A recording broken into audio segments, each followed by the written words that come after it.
Hey, everybody. So it's week 5. We are 4 weeks into the season. So far, I think things have been going really well, and I love week 5. Not only do we have a good Thursday night game tonight with the Rams and the Seahawks, Rams are my pick for the Super Bowl from the NFC, by the way. We also have like 3 delicious fantasy matchups. We have a game between brothers who have competed against each other for decades.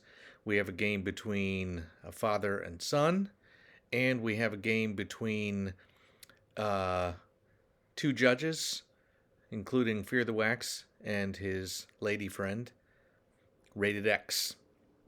So, on to the picks for the brothers going at it. That is Cobra Kyler at 3-1 against Hooked on Stefanix, who's 2-2. Before I go on, by the way, when you see me look away, I know it may not seem like it because of my lack of prowess in making correct picks, but I do prepare a little bit for the picks, and I look away sometimes to look at my notes or catch a glimpse of the TV.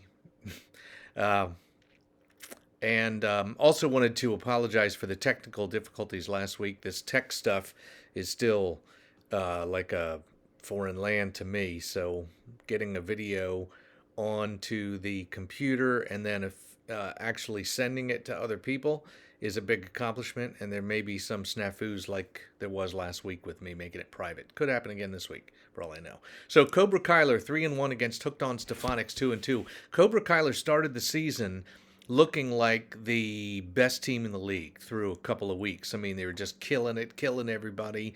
And then the injury bug struck, and suddenly they look a little more ordinary over the last couple of weeks. Although with a 3-1 record, that's good enough for first place in, I think it's the Riggins division. Hooked on Stefanix came on last week with a big effort after being sort of mediocre, and they're 2-2.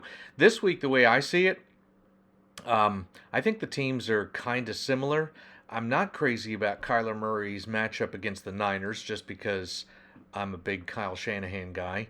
Um, and I also think that Cobra Kyler is getting a little more than they should with the projection of 12 points for Chuba Hubbard against the Eagles and their defense, which I think is pretty tough.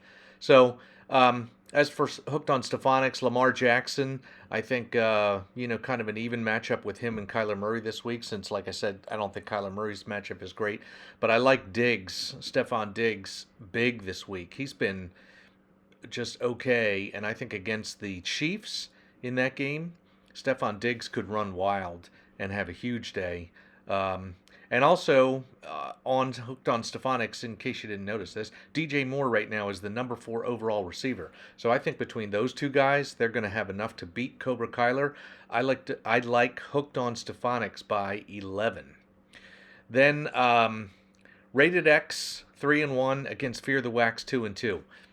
This is a really delicious matchup to me. Fear the Wax, the teams you would have thought might be the ones to take down the evil empire this year and put them back in mediocre positioning might be teams like old standards like Harding's Hitmen, Gunning for You, maybe even Double C Threat. Instead, it's been um, Rated X, who is in first place in the Manly division, and Sha'aron the Rock, who is tied for first at 3-1, whereas Fear the Wax is languishing at 2-2 and has gotten a little bit of comeuppance this year so far. The projection for this game is 92-90. Fear the Wax, so both teams are stacked. Dak Prescott for Fear the Wax, he's the number 8 overall quarterback, but really playing like a top 3 guy. He had one bad week. Derrick Henry, 80 points in the last 3 weeks. The number 1 running back once again. So I take back what I said earlier. I think the love affair between Judge Wax and Derrick Henry is justified. I don't know what Judge Wax thinks of that, like long poop-like thing of hair coming out of his helmet, but the love affair for what he does on the field is reasonable. As far as Rated X goes, I think she probably had the top pick in the entire draft in taking Austin Eckler. I don't know where she got him, but I know it wasn't that high. And he is the number 2 overall running back right now and looks like a serious stud on a really good team.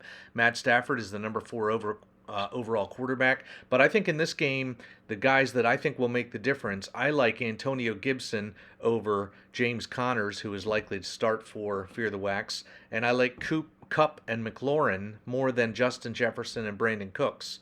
That's maybe not all that close. So I like Rated X to win this week by 6 and to solidify her hold on the top spot so far in the division, and also to put a nail in Fear the Wax's coffin. We can all hope. The last game I'm going to pick is Michael's Minions 1-3 against the Book of Ezekiel 1-3. This game doesn't have a lot of star power, I guess, at least when you look at the two teams. Both 1-3, both stink. Second and third, or I think we're second and third, maybe second and fourth, or whatever in points scored. It's not pretty. Maybe second and third is right. So, but it's a father-son matchup, and this year with Sharon the Rock pacing the path, you would think that the young guys maybe have their chances to rise up and beat the old guys. So here you go, Michael. Here it is on a silver platter for you. Aaron Rodgers for Michael's Minions. 8 touchdowns, 0 picks in the last 3 weeks. So he had that one bad week, sort of like Derrick Henry, and now just killing it. I mean, he's one of the guys. Then with Barkley and James Robinson, both the last couple weeks looking way, way better. Devontae Adams for Michael. I just think his team is better. My team, I've got a group of mediocre quarterbacks. This week, my big acquisition was picking up Daniel Jones, who will now become my starter this week. That's kind of sad. Elliott and Jacobs are both a little banged up for me. I have average receivers. I mean, I picked Michael's Minions by 10, but don't be surprised if it's double or even triple that. So Michael's Minions by 10. Those are the picks. Hope you guys have a good Thursday. Enjoy the game tonight, and we will see you soon. I'm not supposed to be able to read the third line. Whoops. Sorry if that offended anybody. See ya.